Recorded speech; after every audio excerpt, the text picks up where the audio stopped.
अब बच रहे हैं आपके पास 3 महीने में, तो जो जितनी भी चीज़ होती है उनको लिख लिख के पढ़ता हूँ और कोनों में भी लिख लेता हूँ, कहीं पे भी लिख देता हूँ मैं तो फेयर। नमस्ते इंडिया दोस्तों, तो मेरे न्यू ब्लॉग में आप सभी का स्वागत है। और आज है रविवार का दिन। मैं आपको आज थोड़ी आरए से रिलेटेड कुछ चीजें बताऊंगा। वैसे तो ये सभी बातें मैंने अपने टीचरों से ही सीखी हैं और वैसे सभी अपने हिसाब से ही पढ़ते हैं और अपने हिसाब से ही पढ़ना चाहिए। किसी की भी कॉपी या फिर होड़ करके हम उसकी तरह नहीं बन सकते। जो अपनी स्ट्रेटजी है उसको ही फॉलो करके हम अच्छी पढ़ाई कर सकते हैं। लेकिन कुछ चीजें ऐसी होती हैं अगर जिनको हम अपनी स्टडी में जोड़ते हैं ना, तो थोड़ा उनका इम्पैक्ट पड़ता है और हमारी स्टडी थोड़ी बेटर होती है। तो मैंने जो अपने टीचरों से सीखी है उन कुछ बातों को आपको बताऊंगा। इसमें सबसे पहली बात तो आती है कि आपका स्टडी मटेरियल क्या है, आप क्या पढ़ते हैं। आप एनसीईआरटी पढ़ते हैं केवल या फिर कोई कोचिंग के नोट्स पढ़ते हैं, तो उन चीज़ों का बहुत फर्क पड़ता है। क्योंकि बहुत से एस्पिरेंट ऐसे होते हैं जो खूब पढ़ लेते हैं, 10-10 12-12 घंटे 15 घंटे इतना भी निकाल लेते हैं खुद की पढ़ाई के लिए। मेरे से तो 6-7 घंटे में बोल जाता है दिमाग, हाँ अब से अब बहुत है, बहुत पढ़ लिया। तो लेकिन बहुत से ऐसे होते हैं जो 12-12 15-15 घंटे पढ़ लेते हैं। लेकिन वो क्या गलती कर देते हैं कि यार उनको पता नहीं है किस हिसाब से पढ़ना चाहिए। वो जो जितनी भी चीजें सबको पढ़ने की कोशिश करते हैं। तो ऐसा ही हमारे साथ एक बार स्कूल में भी हुआ था कि हमारे एक बैच से सीनियर एक लड़का था। तो वो क्या करता था पता है, वो जहाँ पे भी जाता हरदम पढ़ता रहता, मतलब पढ़ाई का कीड़ा था उसके बिल्कुल भी। हरदम पढ़ता रहता, हरदम पढ़ता रहता। खाना खा रहा है तो पढ़ रहा है, रोज मतलब कुछ भी कर रहा है ना तो हरदम पढ़ता रहता था भाई। वॉशरूम जाता था तो भी अखबार लेके जाता था वो। तो भाई वो इतना पढ़ता था है, लेकिन उसकी जब 12th में परसेंटेज बनी थी शायद 51 इतनी परसेंटेज बनी थी। और हम पढ़ते थे 4-5 घंटे, लास्ट 4 घंटे जो कोच जो स्कूल से आके जो चीज़ों का रिवीजन करना है ना उन चीज़ों का रिवीजन कर लेते थे बस। और हमारी फिर भी ठीक ठाक परसेंटेज बनी, 87 परसेंटेज है मेरी। तो मतलब इन चीज़ों को बहुत फर्क पड़ता है। मैं उसको सोचता था यार ये कितना पढ़ता है, मेरी टेंशन होती थी अंदर अंदर यार, दूसरा पढ़ता है तो ऐसा लगता है यार ये कितना पढ़ता है। अब तो इतनी ज़्यादा पढ़ाई नहीं हो पा रही है, लेकिन पहले 12th में ठीक ठाक पढ़ाई की थी और तो इतना पढ़ता था वो।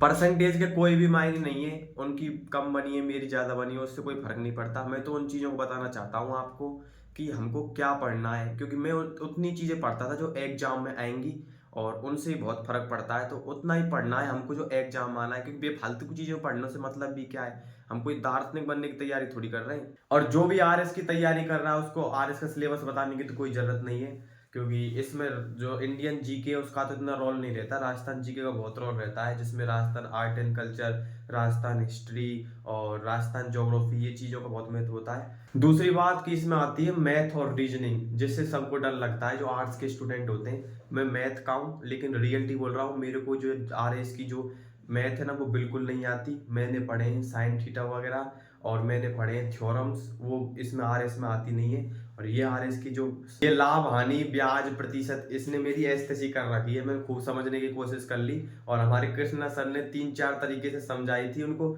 तो मेरा तो पूरा सिस्टम ही खराब हो गया। तो मैं और कभी क्लास लूंगा तो फिर उनको सही तरीके से समझूंगा। तो अब आईएएस के एग्जाम में सिर्फ 3 महीने है, तो 3 महीने के हिसाब से स्टडी होगी। वैसे 3 महीने में हम अच्छा कुछ प्रिपेयर कर सकते हैं हर चीज को। और रही बात मैथ और रीजनिंग की, तो ये कुल मिला के 20 नंबर के आते हैं मैथ और रीजनिंग मिलके। इसमें हम मैथ को तो फिर भी स्किप कर सकते हैं, लेकिन रीजनिंग को स्किप नहीं कर सकते, क्योंकि रीजनिंग की प्रैक्टिस से रीजनिंग आ जाती है, ज़्यादा कठिन भी नहीं होती। तो रीजनिंग तो करनी पड़ेगी, क्योंकि फिर आपको पता है कट ऑफ कितनी हाई जा रही है, 100 जाती है, 100 गई थी अब की बार। लेकिन अब की बार थोड़ा ऐसा लग रहा है कि थोड़ी कम जाएगी, लेकिन फिर भी चांस बन रहे हैं कि या तो 100 के पार जाएगी, 102 104 ऐसा कुछ। और देखते हैं क्या रहता है आपका रिजल्ट। और उसके बाद आती है अपनी साइंस, इकोनॉमिक सर्वे और करंट। और इन चीजों को मैनेज करके चलेंगे ना तो आरएस का एग्जाम आसानी से क्रैक हो जाएगा। और फिर उसके बाद आता है पढ़ने का तरीका। मैं तो मेरे हिसाब से पढ़ता हूँ, जैसे कि मेरे को लिख लिख के पढ़ना बहुत पसंद है। और अब बच रहे हैं आपके पास 3 महीने में, तो जो जितनी भी चीज़ होती है उनको लिख लिख के पढ़ता हूँ और कोनों में भी लिख लेता हूँ, कहीं पे भी लिख देता हूँ। मैं तो फेयर में भी लिख देता हूँ, जो मैं नोट्स बनाता हूँ उनमें भी लिख देता हूँ। लेकिन बहुत से स्टूडेंट होते हैं, एस्पिरेंट होते हैं, वो रीडिंग मार के भी अच्छी तरीके से पढ़ाई कर सकते हैं, लिखते नहीं है। उनकी भी अच्छा माइंड शार्प होता है तो उस हिसाब से तैयारी कर लेते हैं। और जैसे ही आप नोट्स पढ़ रहे हैं तो उनमें से शॉर्ट्स नोट्स भी और बनाएं। मतलब जैसे 200 पेज है तो उनको 20 पेज में कैसे समाहित करें, ऐसा भी बनाने की कोशिश करें। क्योंकि लास्ट टाइम के जो 10 दिन बचेंगे ना उनमें शॉर्ट्स नोट्स को देख लें, क्योंकि शॉर्ट्स नोट से बहुत हेल्प मिलेगी। क्योंकि आपने जितना भी पढ़ा है वो आपके सब दिमाग में तो रहता ही है, और लास्ट में उन चीज़ों को देख लेंगे ना तो आपके वो चीज़ बिल्कुल परफेक्टली याद हो जाएंगी।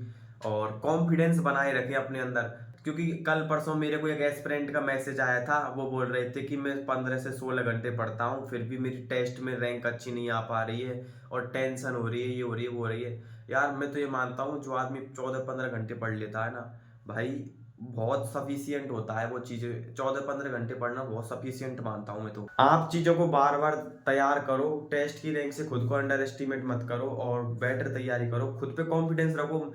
जब उनके मैसेज आ रहे थे ना, तो उनको मेरे को लग रहा था अरे इनमें कॉन्फिडेंस बिल्कुल भी नहीं है। तो जिसके पास कॉन्फिडेंस नहीं होगा ना, तो आते आते भी वो पेपर में फेल हो जाएगा, ये रियलिटी है, मैंने ये चीज़ें महसूस की हैं। तो इस पूरे वीडियो में सबसे इंटरेस्टिंग चीज़ क्या है पता है? सबसे इंटरेस्टिंग चीज़ ये है कि मैं अभी आरएस के लिए एलिजिबल नहीं हूँ। इतना ज्ञान तो दे दिया मैंने, पर मैंने जो चीज़ें टीचरों से सीखी वही वाली बातें आपको बताई हैं। और अब मैं जा रहा हूँ पानी भरने, हमारे पास पानी नहीं है, पानी बाहर से लेके आते हैं, तो पानी भरने चलते हैं। और अगर आपको ब्लॉग पसंद आया हो तो अपने दोस्तों को शेयर जरूर करना, थोड़ा मोटिवेट हो सके मेरी बातों से, ऐसे लोगों को भेजना और मेरे चैनल को सब्सक्राइब करना। बहुत बहुत धन्यवाद।